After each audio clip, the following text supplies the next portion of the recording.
بسم اللہ الرحمن الرحیم۔ اللہ تبارک و تعالیٰ کے بابرکت نام سے شروع جو بڑا مہربان اور نہایت رحم فرمانے والا ہے۔ السلام علیکم ورحمۃ اللہ وبرکاتہ۔ حضور صلی اللہ علیہ وآلہ وسلم کو یہ تسبیح جبرائیل علیہ السلام نے بتائی تھی۔ اللہ یہ تسبیح پڑھنے والوں کو 1000 حج عمرہ کا ثواب اور قضا نمازیں ادا تصور فرماتا ہے۔ تسبیح پہاڑ کو ریزہ ریزہ کر دے، پانی کو روک دے، آگ کو بجھا دے اور گناہگاروں کے گناہوں کو مٹا دے گی۔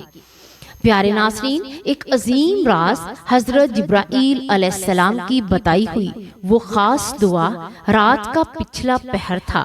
مدینہ کی فضاؤں میں سکون اور خاموشی کا راج تھا۔ آسمان پر چمکتے ستارے گواہ تھے کہ آج کچھ غیر معمولی ہونے والا ہے۔ نبی کریم صلی اللہ علیہ وآلہ وسلم نے اپنی چادر رحمت میں لپٹے عبادت میں مصروف تھے کہ اچانک جبرائیل علیہ السلام نازل ہوئے۔ نور کی روشنی پھیل گئی، ہوائیں مہک اٹھیں اور فرشتے ادب سے جھک گئے۔ حضرت جبرائیل علیہ السلام نے کہا، اے محمد صلی اللہ علیہ وآلہ وسلم، میں ایک ایسا راز لے کر آیا ہوں جو قیامت کے دن بندے کو ایسا مقام عطا کرے گا کہ لوگ حیرت میں پڑ جائیں گے۔ اس کے چہرے سے نور پھوٹے گا جسے 14ویں کا چاند چمکتا ہے۔ سب کہیں گے یہ کون ہے؟ کوئی نبی ہے یا کوئی ولی ہے یا کوئی مقرب فرشتہ ہے؟ تب ایک فرشتہ پکارے گا، نہیں، یہ وہ خوش نصیب ہے جس نے زندگی میں ایک مرتبہ یہ کلمات پڑھے تھے جو بھی میں آج آپ کو سکھانے آیا ہوں، اور پھر یہ بندہ بغیر کسی حساب و کتاب کے جنت میں داخل ہوگا۔ پل صراط پر سے بجلی کی مانند گزر جائے گا جیسے کہ وہ کبھی گناہگار تھا ہی نہیں۔ اگر اس کے گناہ سمندر کی جھاگ اور درختوں کے پتوں اور بارش کے قطروں سے بھی زیادہ ہوں گے تو اللہ تبارک و تعالی پھر بھی اسے معاف فرما دے گا۔ سبحان اللہ۔ اس سے 1000 مقبول حج عمرے کا ثواب بھی ملے گا۔ اگر یہ کلمات آگ پر پڑے جائیں گے تو وہ آگ بھی فوراً بجھ جائے گی۔ پہاڑ پر پڑے جائیں گے تو وہ ریزہ ریزہ ہو جائے گا۔ اگر کوئی پیاسا ہوگا یہ دعا پڑے گا تو وہ فوراً سیراب ہو جائے گا، اور اگر کوئی بھوکا اس کو پڑے گا یہ دعا پڑھ لے گا تو رزق کا دروازہ اس پر کھل جائے گا۔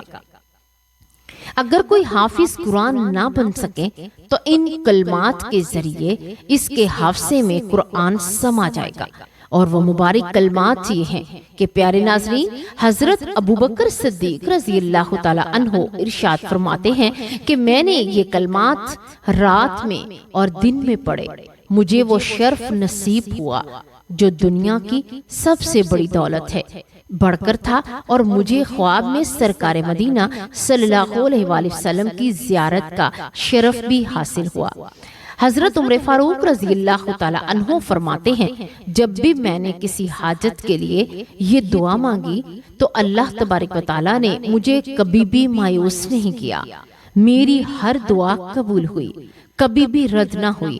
حضرت عثمان غنی رضی اللہ تعالی عنہ کو قرآن پاک حفظ کرنے میں مشکل پیش آ رہی تھی۔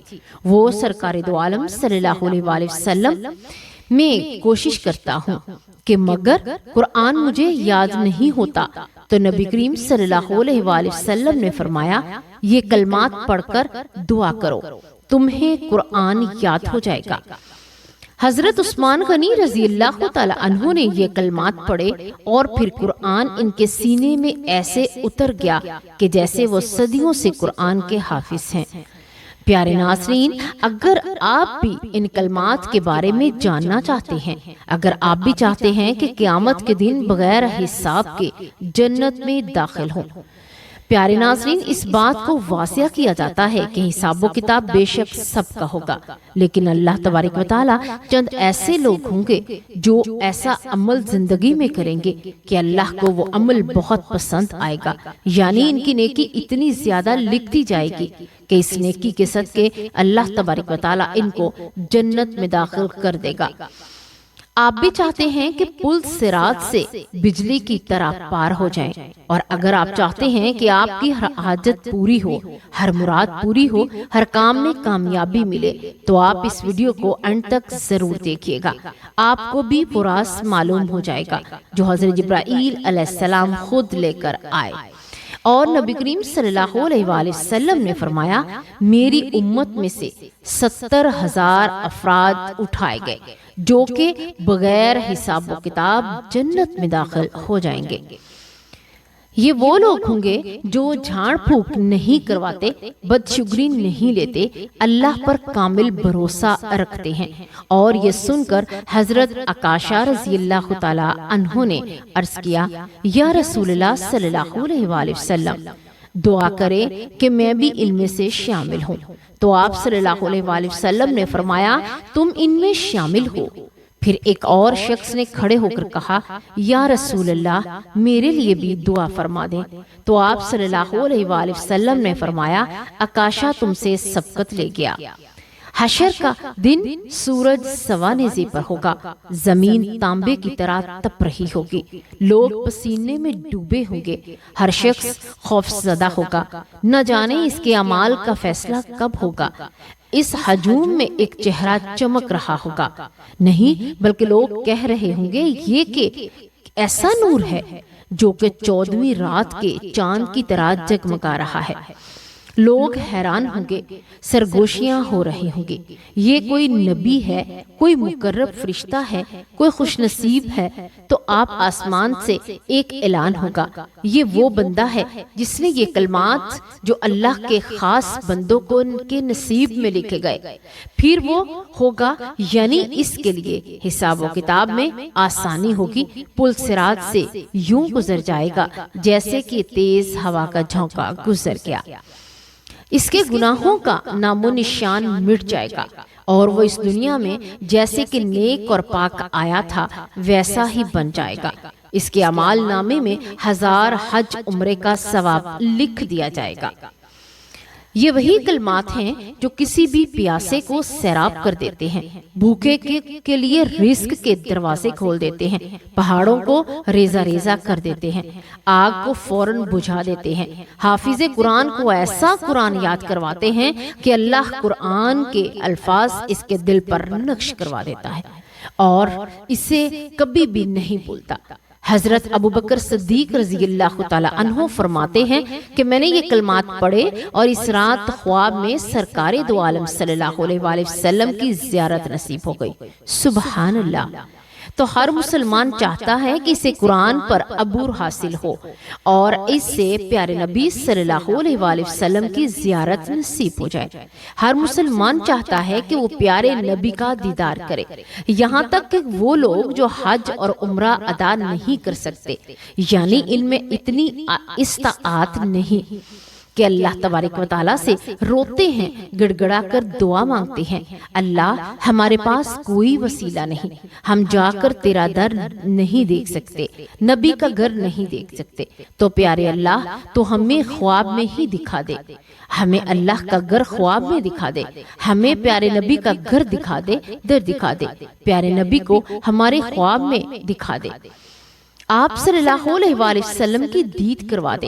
حضرت علی رضی اللہ تعالی عنہ فرماتے ہیں، جب میں تلوار کو تھامتا تو میرا دل اللہ کے نور سے روشن ہو جاتا، تب میں یہ کلمات پڑھتا جو زمین اور آسمان کے درمیان پل باندھ دیتے ہیں، اور پھر میری تلوار روشنی کی مانند لمبی ہو کر دشمن کے سینے پر اتر جاتی، میں جہاں چاہتا میرا وار وہیں جاتا، پہاڑ میرے سامنے موم کی طرح بن جاتے، میری تلوار صرف فولاد کی نہیں تھی بلکہ اس میں اللہ کے حکم کی بجلی دوڑتی تھی، دشمن میرا نام سنتے ہی لرزا جاتے، میدان جنگ میں میری ضربوں سے گونج اٹھتا تھا اور میں دیکھتا کہ فتح میرے قدموں میں آ گری، اللہ نے مجھے وہ ہاتھ عطا کیے تھے جو کہ ظلم کا بوجھ کاٹ دیتے، اور وہ ہاتھ دیے تھے جو حق کا جھنڈا بلند کرتے، اور نظر دی جو آنے والی وقت کی چالوں کو بھانپ لے۔ مجھے جنگوں میں کامیابی میری طاقت سے نہیں بلکہ اس کامل یقین سمری سے ملی ہے کہ میں حق پر تھا، اور حق کی ہی حمایت میں میرا ہر بار بجلی کی کڑک اور ہر قدم شیر کی گرج تھا۔ یہ وہ خزانہ ہے جسے جبرائیل امین علیہ السلام لے کر آئے۔ یہ وہ راز ہے جو قیامت میں نجات کا ذریعہ بن جائے گا۔ یہ ایک حیران کن منظر ہے۔ ایک مرتبہ صحابہ کرام رضی اللہ تعالی عنہ نبی کریم صلی اللہ علیہ وآلہ وسلم کے گرد بیٹھے ہوئے تھے۔ اچانک ایک اجنبی شخص مسجد میں داخل ہوا۔ اس کے کپڑے نہایت ہی سفید، بال کالے، اور سفر کے کوئی آثار نظر نہ آتے تھے۔ کسی نے اس سے پہلے نہیں دیکھا۔ پھر وہ نبی کریم صلی اللہ علیہ وآلہ وسلم کے قریب آیا، بالکل سامنے بیٹھ کر گھٹنوں سے گھٹنے ملا دیے اور ہاتھ اپنی زانوں پر رکھ دیے۔ اس نے کہا، محمد مصطفیٰ صلی اللہ علیہ وآلہ وسلم مجھے اسلام کے بارے میں بتائیں۔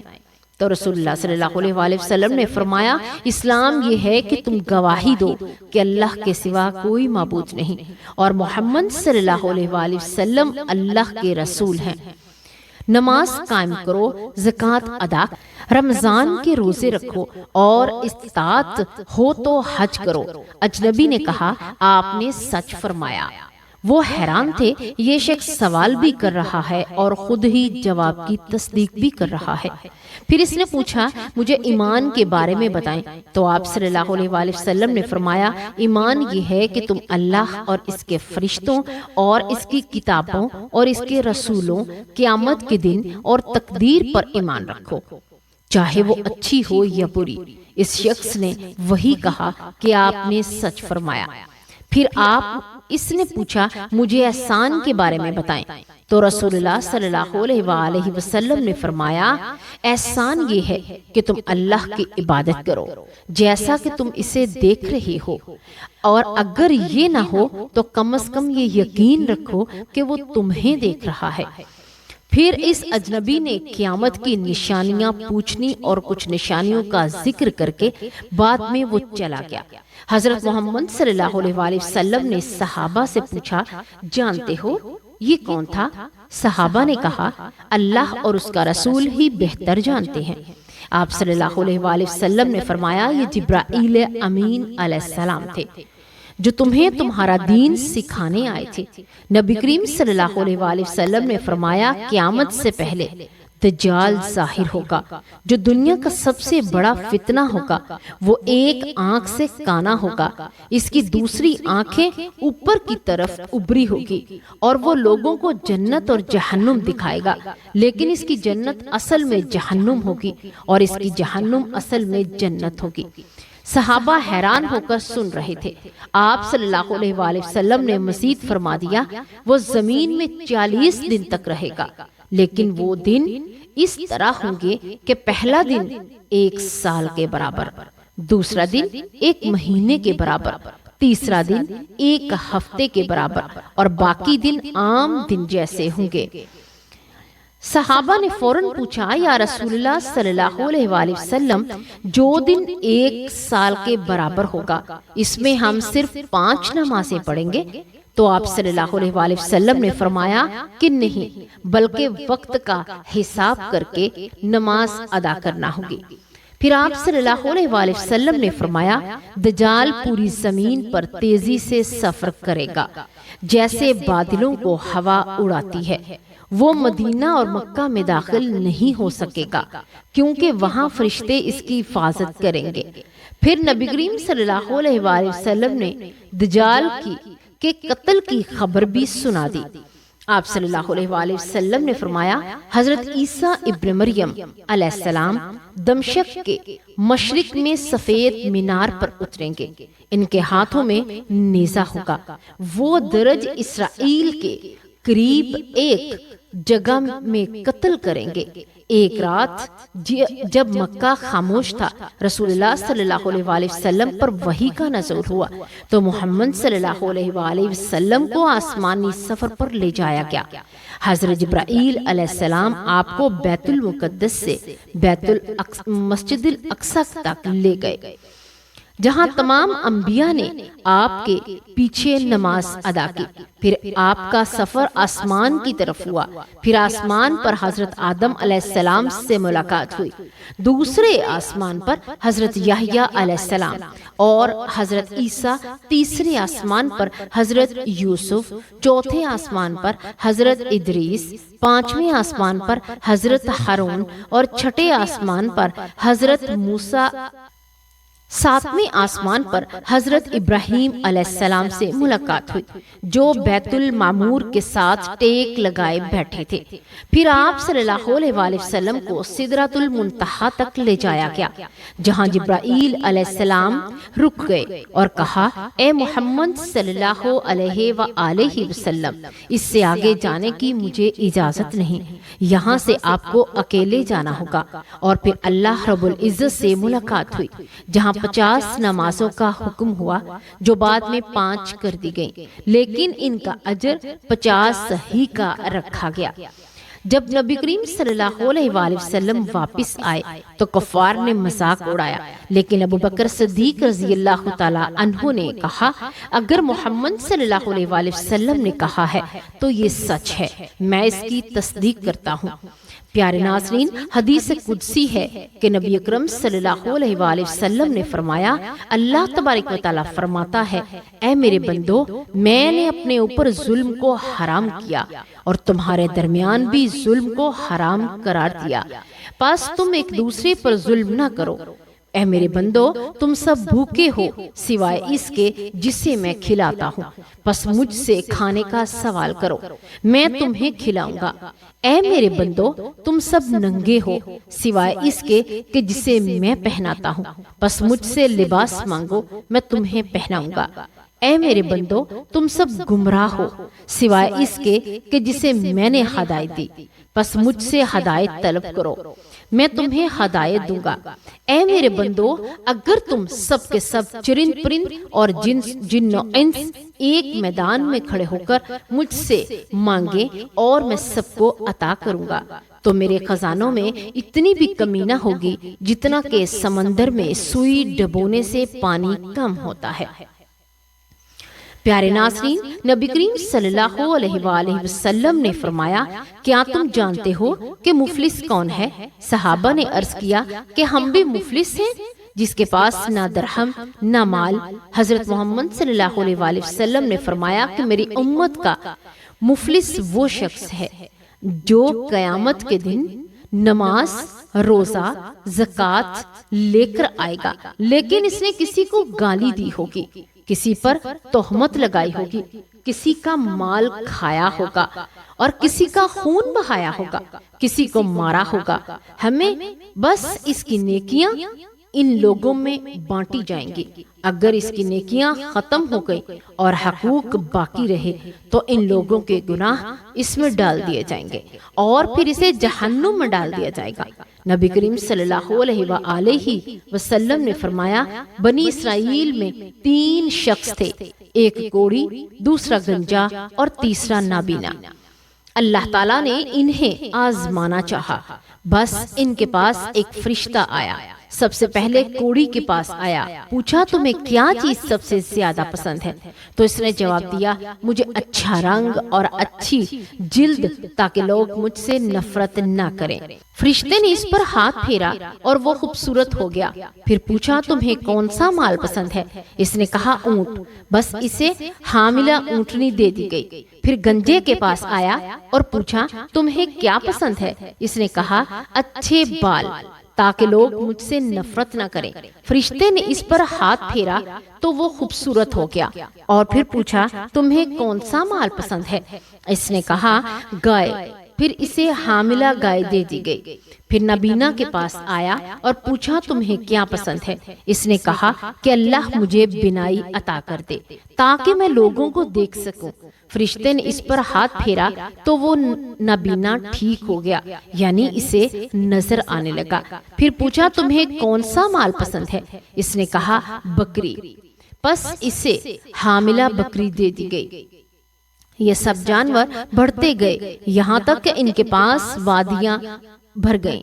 پھر فرشتہ کوڑی کے پاس آیا اسی پرانی حالت میں اور کہا مجھے کچھ دو، میں محتاج ہوں۔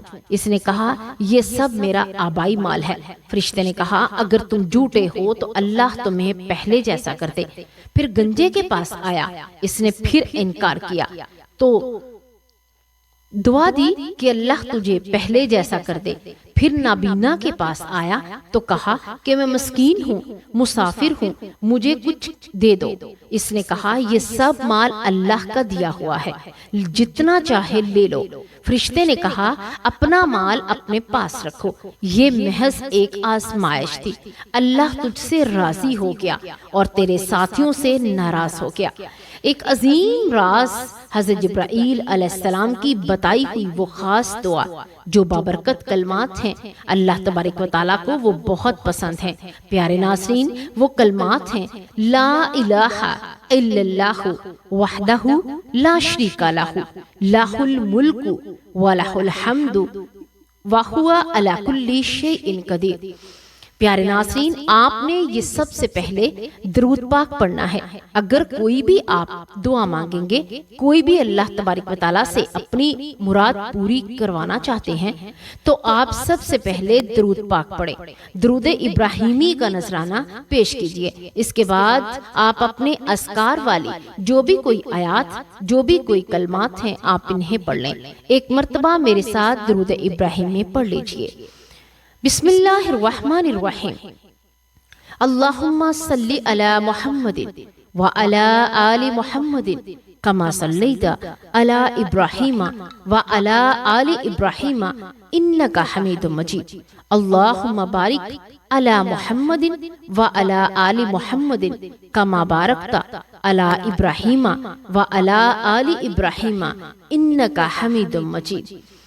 درود پاک پڑھنے کے بعد لا الہ الا اللہ وحدہ لا شریک لہ لہ الملک ولہ الحمد وہو علی کل شیء قدیر کی تسبیح پڑھ لیں۔ پڑھنے کے بعد آپ سورۃ اخلاص یعنی قل هو اللہ احد اللہ الصمد لم یلد ولم یولد ولم یکن لہ کفوا احد، یہ سورت کو 3 مرتبہ پڑھ لیں اور درود ابراہیمی کو دوبارہ سے پڑھیں اور اللہ تبارک و تعالیٰ سے دعا مانگیں کہ اللہ تبارک و تعالیٰ آپ کی دعا کو ضرور سنے گا۔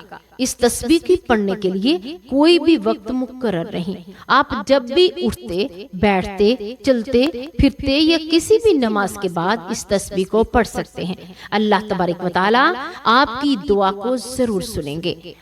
میرے کملی والے کی شان ہی نرالی ہے، دو جہاں کے داتا ہے، سارا جگ سوالی ہے، خلد جس کو کہتے ہیں،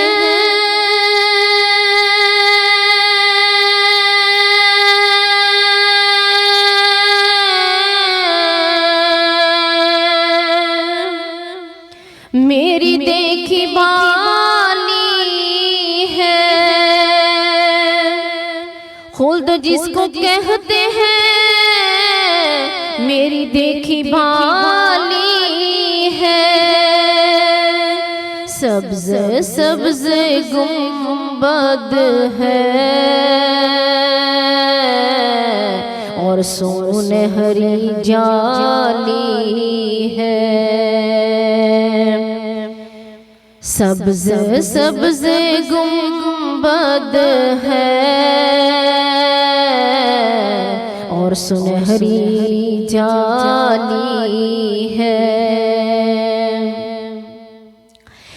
چاند کی طرح ان کو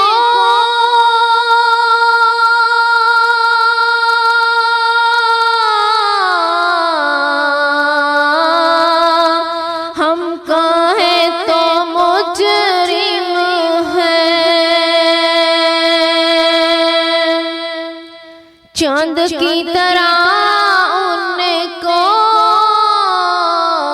ہم کہیں تو مجرم ہے، کیونکہ ان کی چوکھٹ پر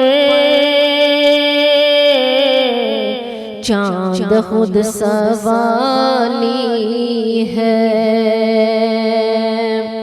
کیونکہ ان کی چوکھٹ پر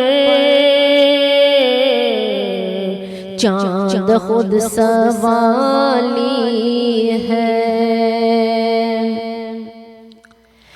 چھاؤں مہکی مہکی ہے،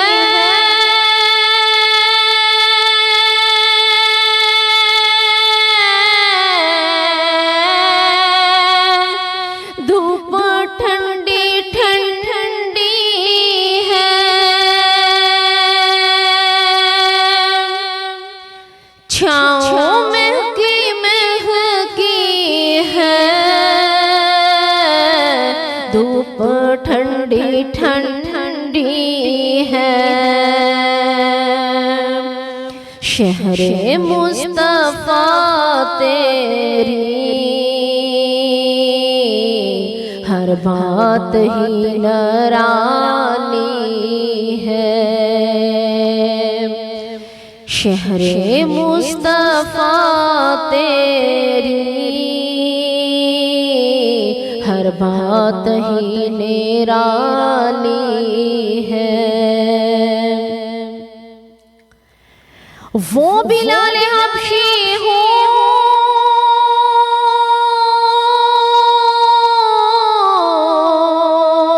یا ویس کرنی ہو، وہ بلال حبشی ہو یا ویس کرنی ہو، ان پہ مرنے والوں کی ہر ادا نرالی ہے، ان پہ مرنے والوں کی ہر ادا نرالی ہے۔ ہر طرف مدینے میں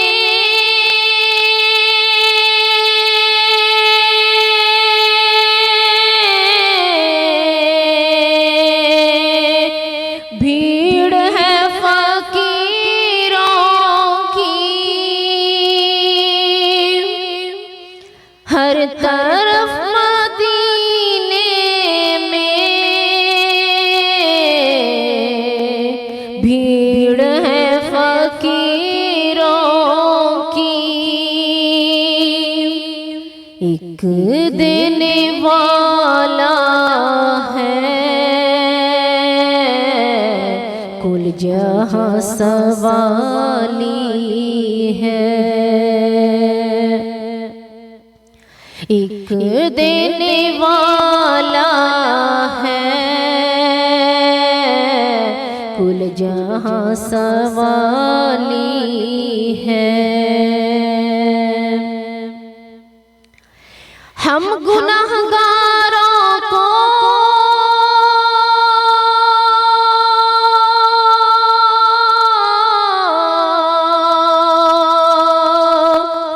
رب سے بخشوا لیں گے،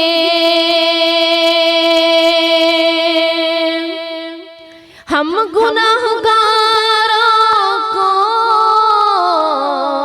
رب سے بخشوا لیں گے، ان کے رب نے کب ان کی